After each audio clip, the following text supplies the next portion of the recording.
Hi everyone, कैसे हो आप लोग। आज की वीडियो उन बच्चों के लिए जिनका भी नीट में स्कोर 200 से 300 के बीच में आ रहा है और वो ये चाहते हैं कि अब बच्चे विद दिनों में स्कोर 500 या 550 प्लस आ जाए। तो अभी आप लोगों का ये डाउट होगा कि क्या अभी भी पॉसिबल है करना, और कर सकते हैं तो कैसे कर सकते हैं, कैसे करना होगा, क्या करें कि हमारा स्कोर 550 प्लस आ जाए, हमें एक और ड्रॉप नहीं लेना, हमें इसी अटेम्प्ट में क्लियर करना है, तो क्या करना चाहिए। वेल पॉसिबल तो है, पर मेहनत बहुत लगेगी। अगर आप उतनी मेहनत करने के लिए तैयार है तो ये वीडियो देखना, बिकॉज मैं जो भी बताऊंगी अगर आप वो सब कुछ करोगे तो गारंटेडली आपका स्कोर 500 या 550 प्लस आ जाएगा। पर उसके लिए आपको वो सब करना पड़ेगा। अगर आप सिर्फ ये वीडियो देख लोगे और उसके बाद आप सोचो कि आ जाए, तो नहीं होगा।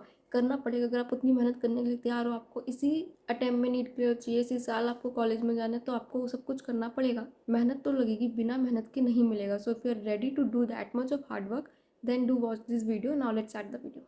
नाउ द फर्स्ट थिंग इसकी, अगर अभी आपका स्कोर 200 से 300 के बीच में आ रहा है तो कुछ चैप्टर्स ऐसे होंगे जो आपने कर रखे और कुछ चैप्टर्स ऐसे होंगे जो आपने नहीं कर रखे। अब सब्जेक्ट वाइज बात करेंगे। बायो की बात करते हैं सबसे पहले।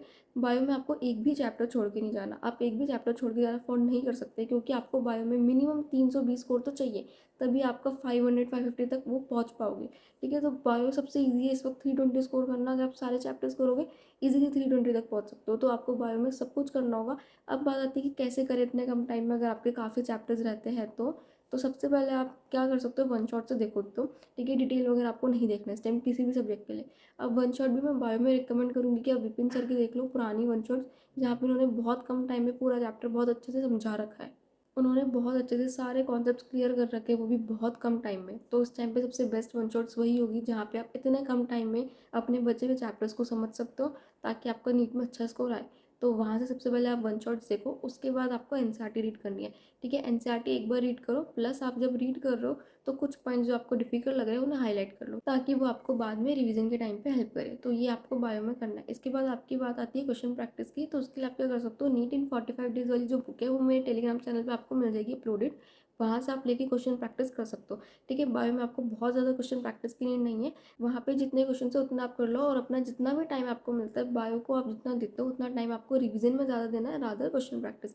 क्योंकि अगर आप सिर्फ एनसीईआरटी को बार बार रिवाइज करोगे ना, तब भी 320 तक पहुँच सकते हो। आपको बहुत ज़्यादा क्वेश्चन प्रैक्टिस तब लगती है जब आपका टारगेट 360 350 हो। वहाँ पे बहुत मेहनत लगेगी, वहाँ पे करनी पड़ेगी बहुत क्वेश्चन प्रैक्टिस।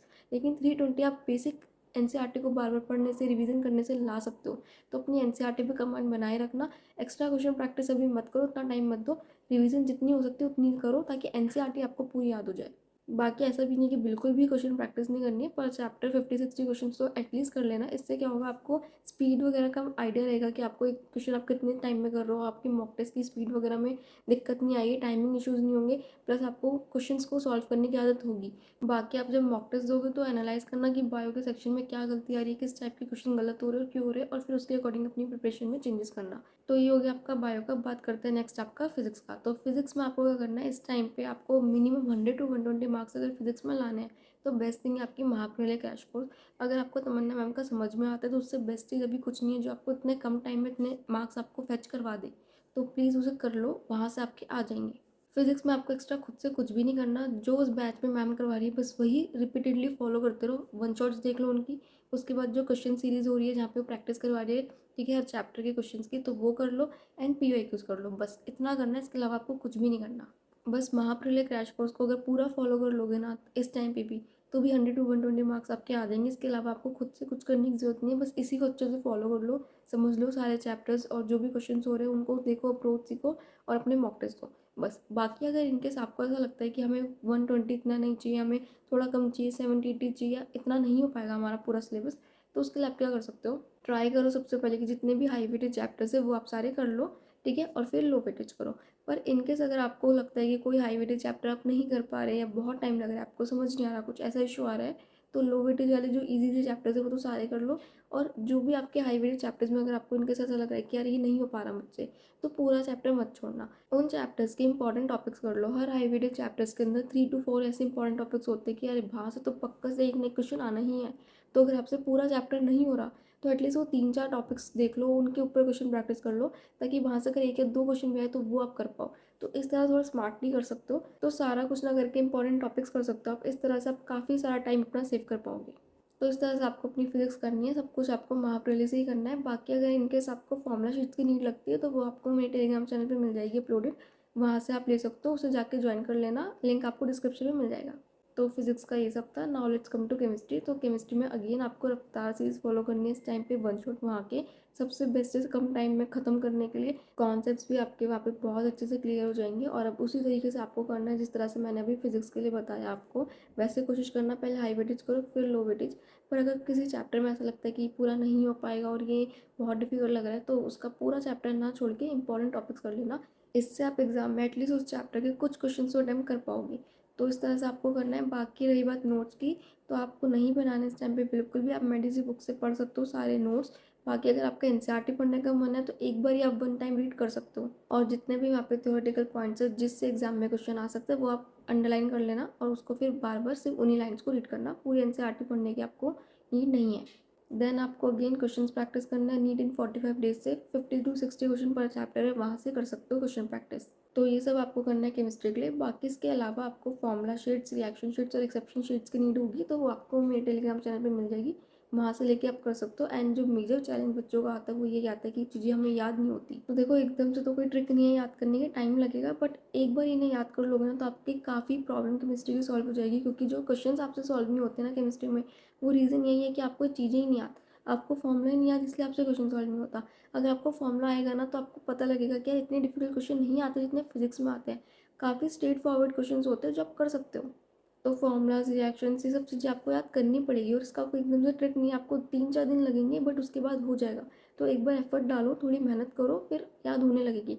तो अपनी जो फॉर्मूला शीट जो भी आपको या तो बनानी है बना लो, नहीं तो टेलीग्राम से ले लो। डेली रात को सोने से पहले और सुबह उठ के रिवाइज करनी है, और ऐसा करते रहोगे ना तो 3 से 4 दिन में आपको सब याद हो जाएगा। तो थोड़ी मेहनत करो, एकदम से नहीं होगी याद, ठीक है। 3-4 दिन लगेंगे बट उसके बाद हो जाएगा और फिर नहीं भूलोगे। So this is all about chemistry. अब आपको मॉक टेस्ट का भी मुझे बताना था, तो मॉक टेस्ट आपको देने स्टार्ट करने होंगे, प्लीज़ कर दो। अगर नहीं करे स्टार्ट तो जितना जल्दी हो सके उतना जल्दी करो। ये मत सोचना कि इतना सिलेबस हो जाए फिर दूंगी। इससे क्या होगा कि आपका वो सिलेबस अगर नहीं हुआ उस टाइम तक जितना आपने सोचा है, वो मॉक टेस्ट डिले होता रहेगा। एक बार दे दो, देख लो कि भाई कितना आता है, क्या चीज़ें भूल रहे, फिर चाहे सिलेबस करके दे देना। बट अगर स्टार्ट नहीं करोगे तो वो आगे पोस्टपोन करते रहोगे। तो वो प्रोक्रेस्टिनेट मत करो, उस चीज़ को एक बार दे दो। एंड कोशिश करो वीक में 3 मॉक टेस्ट आप दो, एंड पूरे मंथ में मिनिमम 9 to 10 मॉक टेस्ट आप दे पाओ तो बहुत अच्छा होगा। अदरवाइज नीट के एग्जाम से पहले आपको 5-6 मॉक टेस्ट तो देने ही हैं। सो this is all about the video. इतना सब आपको करना होगा अगर आपको अपना स्कोर 500 या 550 प्लस तक लेकर जाना है। और पॉसिबल है, ऐसा नहीं कि एक महीने में नहीं पॉसिबल करना, कर सकते हो, लेकिन मेहनत लगेगी। जितना आप अभी पढ़ रहे हो उससे ज़्यादा आपको पढ़ना पड़ेगा, उससे ज़्यादा आपको मेहनत करनी पड़ेगी।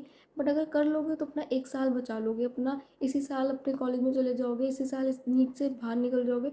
तो थोड़ा सा अगर उस सपने के लिए एक्स्ट्रा मेहनत कर लोगे बहुत अच्छा होगा। प्लीज़ इतनी जल्दी गिव अप मत करो। सिलेक्शन होना ना होना हमारे हाथ में नहीं है, लेकिन अगर कोशिश भी नहीं करोगे तो वो बहुत गलत बात है। एटलीस्ट ट्राई करो, अपना 100% दो। अगर सोच रहे हो कि यार क्या अभी भी पॉसिबल है, कर सकते हो, अगर ये सोच रहे हो ना, और अगर आपको लगता है कि हाँ यार मैं इतनी मेहनत कर सकता हूँ, मैं करने को तैयार हूँ, वो तो जाएगी, तो फिर पॉसिबल है और कर लो। और अब रुकना नहीं है, अभी कर लोगे तो फिर बाद में रिग्रेट नहीं होगा कि यार काश उस टाइम पे कर लिया होता, पॉसिबल तो था, तो आज मेरे को ड्रॉप नहीं लेना होता, मेरा कुछ नंबरों की वजह से सिलेक्शन नहीं रहता। तो ये चीज़ मत करो। अगर अभी आप नॉर्मल जितना पढ़ रहे हो उतनी मेहनत करते हो और आपका सपोज़ 450 तक स्कोर चला जाता है नीट के एग्ज़ाम से पहले, तो आपको यही टेंशन होगी कि यार इसे कुछ नंबर आ जाए फिर मेरा सिलेक्शन हो सकता है। तो वो चीज़, वो सिनेरियो क्रिएट ही मत होने दो ना, अभी से स्टार्ट कर दो, थोड़ी एक्स्ट्रा मेहनत कर लो कि ताकि अपना सिलेबस कंप्लीट कर लो, कि वो चीज़ ना हो। आपका स्कोर जितना आपको जितना ही आए उतना सिलेबस तो मिनिमम कवर करो, कि जिससे आपको जितना टारगेट चाहिए उतना तो आ ही जाए। उससे कम सिलेबस मत करना, फिर कुछ नंबरों से रहेगा, उससे बहुत दुख होगा। तो एटलीस्ट अगर आप पढ़ रहे हो तो इतना सोच के पढ़ो कि यार मुझे इतना टारगेट चाहिए, उसके लिए मुझे इतना सिलेबस कवर करना पड़ेगा और इतना ही टाइम है तो मुझे अब करना है। और मेरे पास बिल्कुल भी टाइम वेस्ट करने के लिए टाइम नहीं बचा है। आप नेगेटिव थॉट्स की वजह से अपना टाइम वेस्ट नहीं होने दे सकते। वो आएंगी, ठीक है, वो आपको डिस्ट्रैक्ट करेंगे, लेकिन आपको रोकना पड़ेगा। आप उनकी वजह से अपना दिन वेस्ट नहीं कर सकते हो। तो इस टाइम पे आपको कॉन्फिडेंट रहना है, बिल्कुल भी टाइम वेस्ट नहीं करना। अगर आपको नेगेटिव थॉट्स आए, ओवर थिंकिंग हो, उसे अवॉइड करो, इग्नोर करो। 1 महीने के लिए इस वक्त नहीं है टाइम ये सब सोचने का। होंगी ये सब चीज़ें आपको, but this is your real challenge, यहाँ पे आपको फाइट करना पड़ेगा। मिनिमम 12 घंटे की पढ़ाई आपको करनी है इस टाइम पे, जिसमें आप कोशिश करो कि 4 आवर्स ईच आप तीनों सब्जेक्ट को दे पाओ। तो उतना टाइम आपको देना है। तो अब ये सोच लो कि टाइम वेस्ट करने के लिए तो बिल्कुल भी टाइम नहीं बचा आपके पास। So that's all for the video. अगर वीडियो पसंद आई तो प्लीज़ लाइक करना, सब्सक्राइब करना, चैनल को शेयर करना अपने दोस्तों के साथ जिनको भी इस वीडियो की ज़रूरत है इस टाइम पे। एंड टेलीग्राम चैनल ज़रूर ज्वाइन करना, लिंक आपको डिस्क्रिप्शन में मिल जाएगा। कोई भी क्वेश्चन हो तो आप मुझे कमेंट में बता सकते हो। वीडियो कैसी लगी हो और नेक्स्ट वीडियो किस टॉपिक पर चाहिए तो ये भी ज़रूर बता के जाना। And thank you so much guys for watching my video. All the best guys for your NEET preparation.